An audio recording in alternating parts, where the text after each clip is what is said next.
Hi, I'm Rachel, and this is my author's answer for April 2021.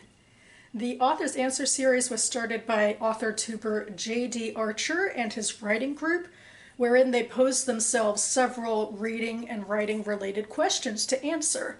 And I have been answering these questions sequentially, one per month, for the last several years now, or at least a few years, and I will link to JD's playlist in my own down below. This month I am up to question number 49, which is, what do you need to write? And this feels like one of those trick questions. I mean, I know that there's plenty of authors out there who kind of play into this, and, they are happy with their routines or what have you, like a little ritual, pre-writing or during writing ritual, what have you. But a lot of other people, or like fundamentalist writers, say, you don't need any routine, you just need to write. And it's almost like saying, oh no, you don't need a computer, you don't need pen and paper. I mean, worst case scenario, if you have to, you just compose that thing in your head and dictate it to your editor. Okay, maybe that's going a little far. But I think there's a concern that, too much ritual takes away from writing. It puts a roadblock in the way so that if something is out of place, then you can't write, which isn't a good thing overall. So for me, I really do find, though, that a computer is helpful. My handwriting's bad and it's only getting worse. So if I wanted to transcribe what I wrote in a notebook or something, it would be difficult. And I guess I'm also coming from a NaNoWriMo perspective, because I used to do a lot of writing in notebooks during Nano, and of course that's extra time then to transcribe it to the computer, and time is sacrosanct during Nano. It's less so, of course, outside of Nano, and in fact, it could be helpful to rewrite scenes and to rethink them and polish them, but that's a double-edged sword too, because you can get so into, polishing this one part that you never move on to the rest of the story. So yeah, long and short of it is computers, or I guess, also, a mobile device or what have you, just something that I could read the writing from and easily transfer it over to a Word document. Also, it helps that, laptops are now more portable, and I happen to use large bags all the time, so, you can take it wherever you need to go.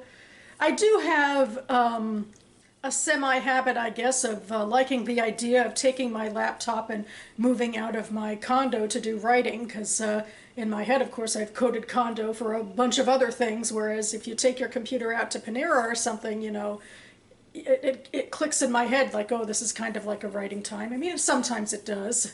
And of course, that's been a moot point anyway since coronavirus, when we can't go out, so you just have to make do and realize that your home is a home and your computer still works there. I think it's interesting, though, I guess, to center on the idea that I rarely even, or at least immediately before COVID, wasn't going out alone, but I was meeting a writing group. And another thing I like doing for writing, even, on my own at home, is to turn on AuthorTube writing sprints, because a lot of them tend to do those sorts of things on StreamYard or, the pre-Zoom platforms. And I find that to be a useful way to center myself and say, okay, this quiet time is writing time, and only have to do it for like 20 minutes, and then you stop and take a break. And but I also do think that a lot of it has to do with that idea of community and not being completely alone in this. Like, that's why I'd meet up with a writing group in person, or even the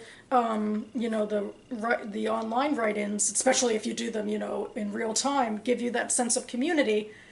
And I'm sure it's one of those things that's a little more complicated about the 21st century. Maybe we find it more difficult to be on our own, and there just seem to be a lot more ways to try to crave community. But then again, even in the past, I think a lot of well-known writers sought out, critique groups or, writing communities to share their work with, so that you weren't just always alone in a hovel 24/7. You always, even before getting published, tended to want to find people to at least share work with, which is another thing I find useful, the critique group, although I guess that's technically something not that you need for writing, but you need for editing, and I'm talking about finding a group where you just write quietly, but you're with people.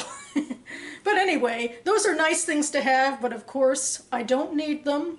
And in fact, oftentimes I can find it distracting, because those social groups can turn social, and that takes away from the writing time. So to cap off this rambly and perhaps slightly contradictory video, I will answer with perhaps the only answer everyone can agree that a writer needs in order to write, and that is discipline.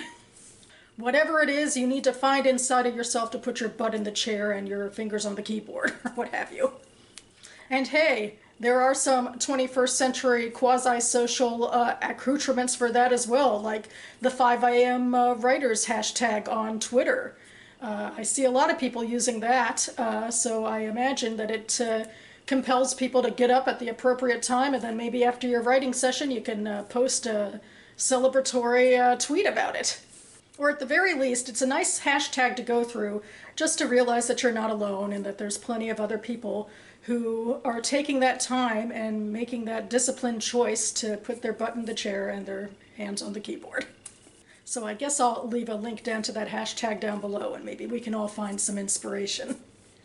Otherwise, that about covers it for me now. You can find me back on this channel hopefully sometime before the end of the month, though of course that's creeping up very quickly. But this is, after all, National Poetry Month, so I thought I'd cap things off with a poetry video, so stay tuned. Thanks so much for watching, everyone. Keep writing, and I'll see you next time.